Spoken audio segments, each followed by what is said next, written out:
thought I'd take a look at some interesting records I've got. They are injection moulded. I'll just pop the lid down.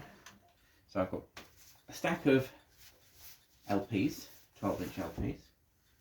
There's a stack of 10-inch and a few 7-inch discs. Some of them are transparent. And then they also came with an awful lot of books on plastics and injection moulding.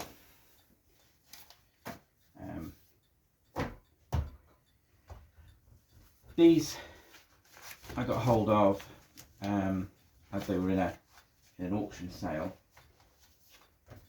and I thought they'd be interesting to see what was on them. So essentially they're injection moulded records, from what I can gather, by British Geon Limited. Now, from a little bit of digging around on the internet, I found that British Geon worked with Decca and Nixa,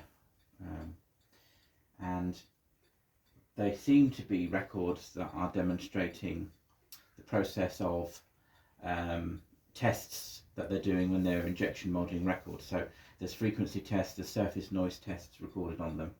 They're also labelled with what material they've used, but from a audio point of view, what's interesting is what material of music that they've pressed onto these, and the fact that they've used colours or lack of colour.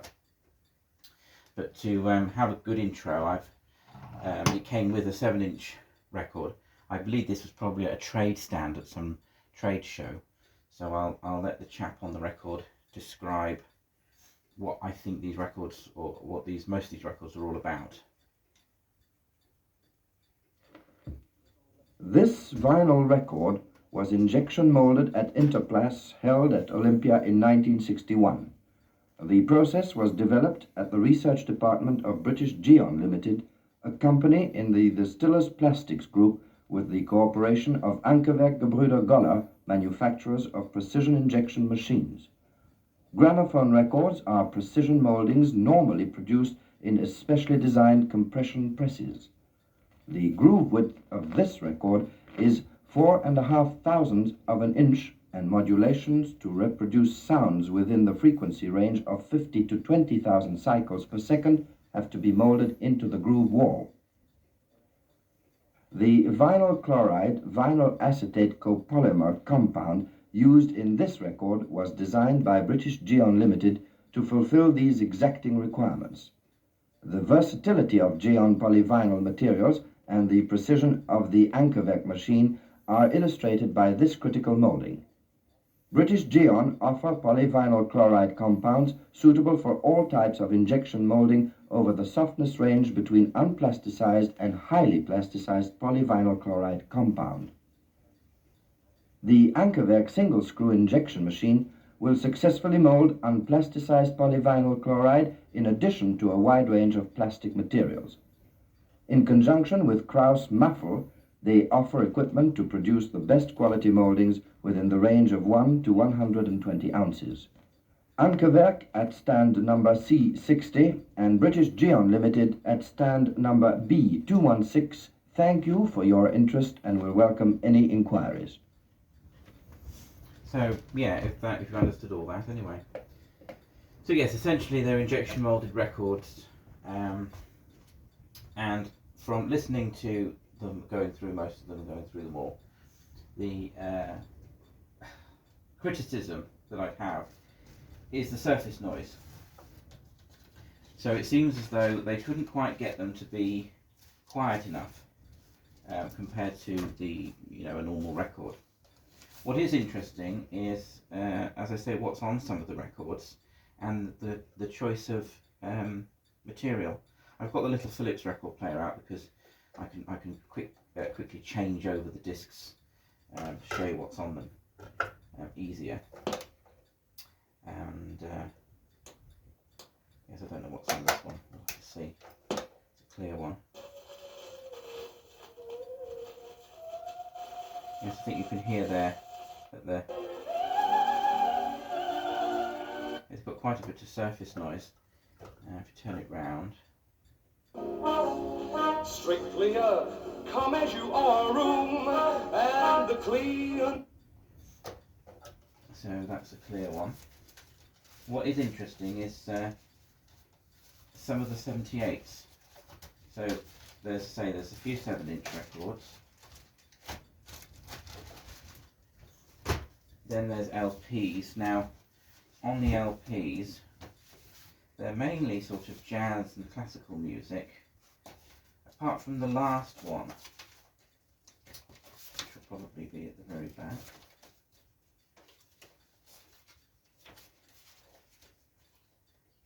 Traditional jazz, yeah, it's at the very bottom. I say lots of them are in different colours. So this is a blue one, and this is known as album Country Girl Meets Country Boy, and it was on Warwick Records in 1977. So it has the same track listing, so presumably it's the same pressing, but obviously an injection mould. And this one is in stereo, and you can see it's got the test label on there. Somebody's crossed out 45 RPM and put 33.5. But yeah, the quality of this is very good, and it is in stereo, but again, it's the surface noise that lets it down. Let's just drop it down a bit. I mean, you wouldn't tell from it being on a mono record player that it's got surface noise, but here we go. If we do it at the beginning, it's just noisy. It's more like, I would say, a picture disc. It's got the noise of a picture disc. If you've ever had an album that got the pictures on, it sounds about as noisy as one of those.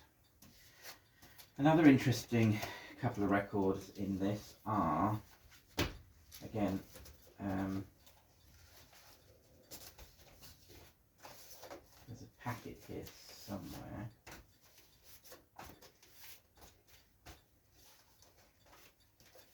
Here we go. Now this is obviously, this one is a mottled coloured one. Hopefully you can see it's like a marbled transparent disc. Anyway, this has Harry Belafonte on it, and it's recorded.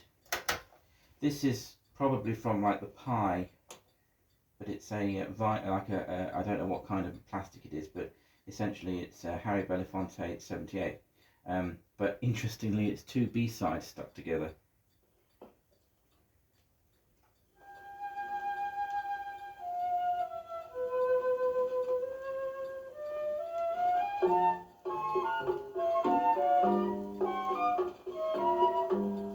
Again, it's surface noise. But yeah. Heart to heart, not created to be apart.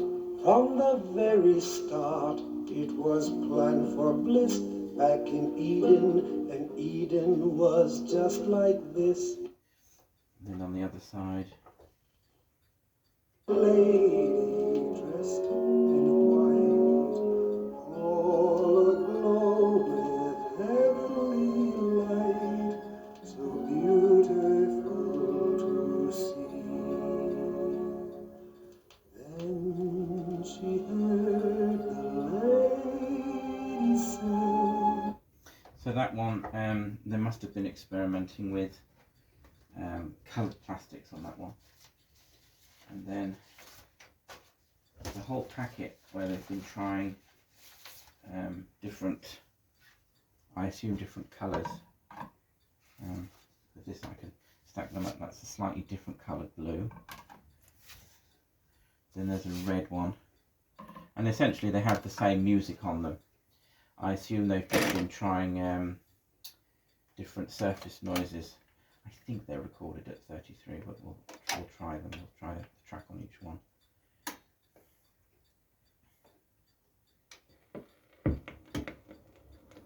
Again, you can hear surface noise. It's quite loud.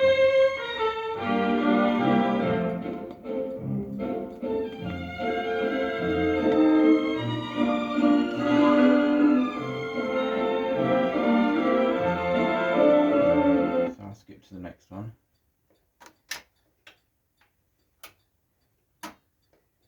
I've got them round the right way, they'll be the same track.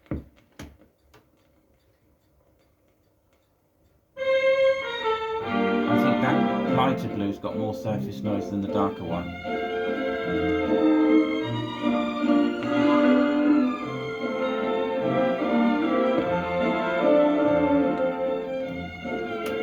Go to the red. I think the red's probably the worst surface noise, I think.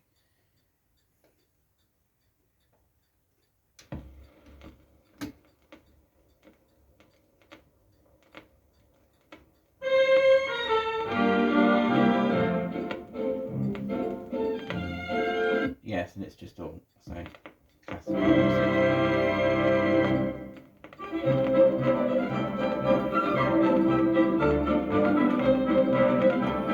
And then I think in here somewhere is a black copy of it, you know, just the standard coloured plastic copy of it.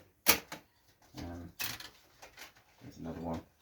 Let's see this one. Now this is interesting because it has a record label pressed into it. As you can see, it says Ted Heath, Al Johnson Classics on the other side, and then somebody has written on it Destiny. But what's on here, I mean, you can see from here, these are actually frequency tones on the one side. Probably played at 33. Let's try. Yeah, that's the surface noise test because it's just blank. And then you've got a very high frequency there, which you may or may not be able to hear. That one, and another surface noise test. And on the other side, I think there's some, is it waltzes perhaps? Yeah.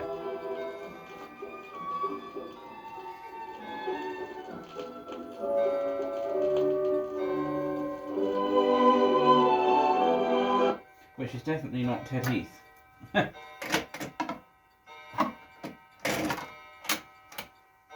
And there is another one. You see, that one isn't that. Again, I think that one is supposed to be Mozart. Let's see if I can find the other one with the label. Ah, here it is. This one says Mozart Symphony, but it's actually highlights from Swan Lake. And on the other side, it's been completely crossed off. And again, it's a frequency test. So I don't know whether they were experimenting, trying to press the labels on at the same time. I have no idea. But anyway, some very interesting and possibly unique records in that collection. So I just thought we'd make a little video showing some of those. If anyone has any more information about this company, and any idea what these records, you know, possibly are, I think they are just experimental records from the factory. Anyway, I hope you enjoyed looking at a few of those.